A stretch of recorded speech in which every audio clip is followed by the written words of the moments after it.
Assalamu alaikum students.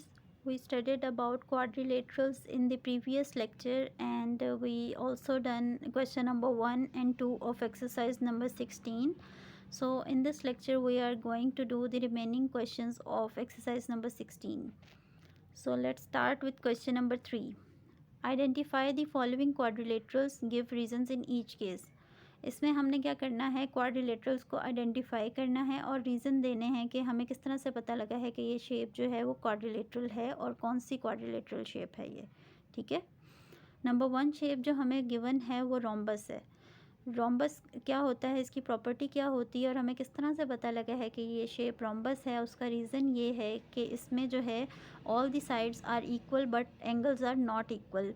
Rhombus में क्या होता है, सारी साइड्स इक्वल होती हैं, इक्वल मेजरमेंट की होती है। फॉर एग्जांपल एक अगर 4 सेंटीमीटर है तो दूसरा जो है वो भी 4 सेंटीमीटर होगा, थर्ड वन भी 4 होगा और फोर्थ वन भी 4 होगा। ठीक है, और इसके जो एंगल्स हैं वो इक्वल नहीं होंगे। ठीक है, डिफरेंट एंगल्स बन रहे होंगे चारों साइड्स पे। नेक्स्ट वन आ जाता है ट्रेपीजियम। ट्रेपीजियम की क्या प्रॉपर्टी है, 2 sides are parallel but the other 2 are not. इसके 2 साइड्स जो हैं वो पैरेलल होती हैं लेकिन 2 साइड्स जो हैं वो पैरेलल नहीं होती हैं। ठीक है, अब जिस तरह से हम फिगर में देख सकते हैं, जो सी 2 साइड्स पे एरो लगे हुए हैं वो पैरेलल हैं। ठीक है, और जहाँ पर नहीं लगे हुए वो नॉन पैरेलल साइड्स हैं। ये जो 2 एरोज़ वाली साइड्स हैं हमारे पास, ये पैरेलल साइड्स हैं और हमें पता है पैरेलल साइड्स वो साइड्स होती हैं जो किसी एक पॉइंट पे इंटरसेक्ट नहीं करती बल्कि वो चलती ही रहती हैं। ठीक है, और जबकि बाकी 2 साइड्स हैं वो नॉन पैरेलल साइड्स हैं, क्योंकि वो किसी एक पॉइंट पे जाके इंटरसेक्ट हो जाएंगी। तो ट्रेपीजियम एक ऐसी शेप है जिसमें 2 पैरेलल साइड्स होती हैं और 2 नॉन पैरेलल साइड्स होती हैं। ठीक है, नेक्स्ट वन है काइट। काइट वाली फिगर में अगर हम देखें तो इसमें हमारे पास जो एडजेसेंट साइड्स हैं वो इक्वल हैं और जो अपोजिट साइड्स हैं वो इक्वल नहीं हैं। ठीक है, इसकी जो डेफिनेशन है वो बेसिकली किस तरह से हमें पता लगा, इसका रीज़न क्या है, क्योंकि काइट वाली फिगर में 2 pair of adjacent sides are equal. जो पेयर्स ऑफ एडजेसेंट साइड्स हैं, यानी कि अगर हम देखें जिसमें 1 बार लगी हुई है, ठीक है, जिन साइड्स पे वो दोनों साइड्स इक्वल हैं। ठीक है, इसी तरह से जहाँ पे 2 बार्स लगी हुई हैं वो दोनों साइड्स इक्वल हैं, जबकि 1 बार और 2 बार वाली जो दोनों ऑपोजिट साइड्स हैं वो आपस में इक्वल नहीं हैं। तो ये फिगर जो है वो काइट की फिगर होगी। So the next question is, in which 4 sided figures the diagonals are equal and at right angle? तो जो डायगनल होते हैं वो इक्वल और राइट एंगल जो हैं, हमें पता है स्क्वायर की सारी साइड्स इक्वल होती हैं और डायगनल्स भी राइट एंगल पे होते हैं, यानी कि 90 डिग्री का एंगल बनाते हैं। तो इसका आंसर आ जाएगा square. Next one is unequal and at right angle. अब डायगनल्स अनइक्वल होते हैं रोम्बस में और लेकिन होते राइट एंगल पे ही हैं। ठीक है, उसके बाद आ जाएगा unequal and not at right angle. Diagonals कौन सी फिगर में अनइक्वल होते हैं, डायगनल्स जो हैं वो पैरेललोग्राम में अनइक्वल होते हैं, उनकी मेजरमेंट सेम नहीं होती। ठीक है, और जो हैं क्योंकि पैरेललोग्राम हमें पता है कि वो टिल्टेड होता है, उसकी वजह से उनकी मेजरमेंट जो है वो चेंज हो जाती है और इसका जो एंगल्स हैं वो भी 90 डिग्री के नहीं बनते। ठीक है, नेक्स्ट आ जाता है equal and not at right angle.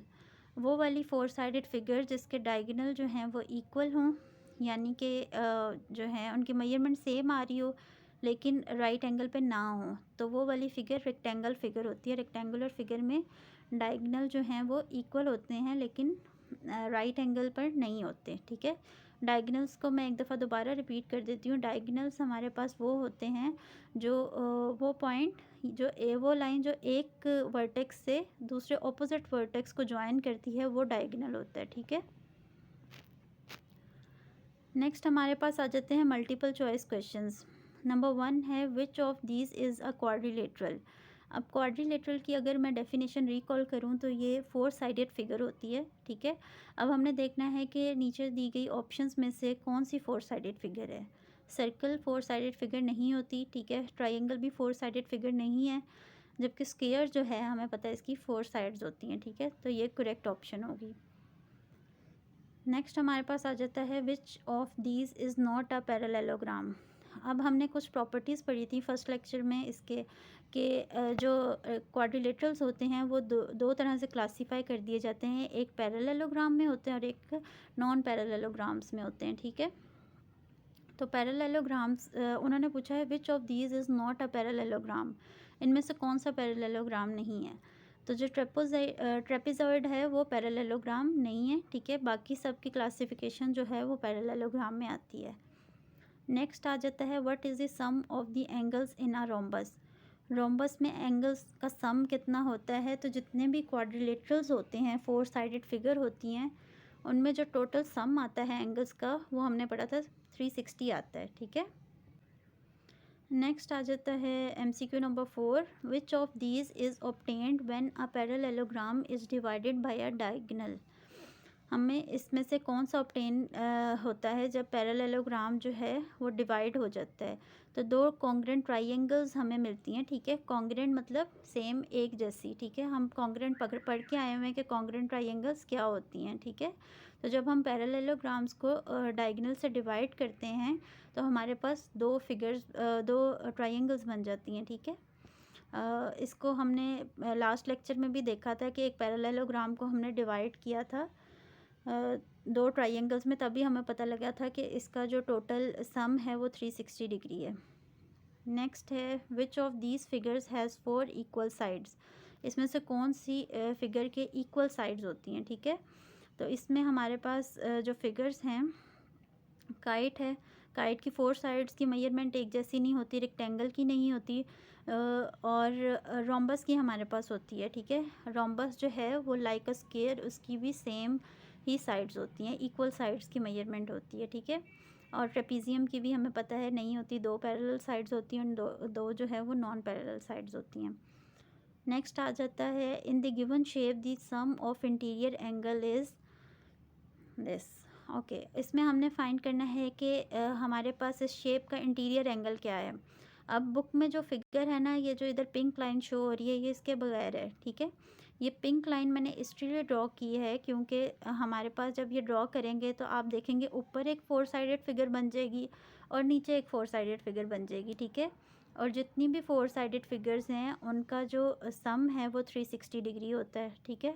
तो 360 प्लस 360, क्योंकि दो 4 साइडेड फिगर बनी है तो दोनों को ऐड कर देना है, 360 प्लस 360 करेंगे तो 720 आ जाएगा, ठीक है।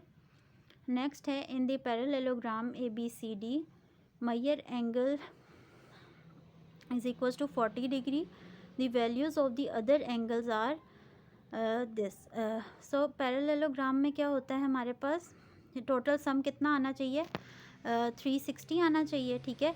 अब इसमें से जो भी टोटल सम हमें 360 दे रही होगी, इस 40 को ऐड करके जो भी हमारे पास ऑप्शन 360 टोटल दे रही होगी हमने उसको टिक कर देना, ठीक है। तो फिगर क्वेश्चन नंबर 7 का पार्ट ए जो है वो 360 हमें दे रहा है, तो जो इसका आंसर होगा वो पार्ट ए होगा, ठीक है। तो इसके साथ ही हमारा लेक्चर ख़त्म होता है, ठीक है।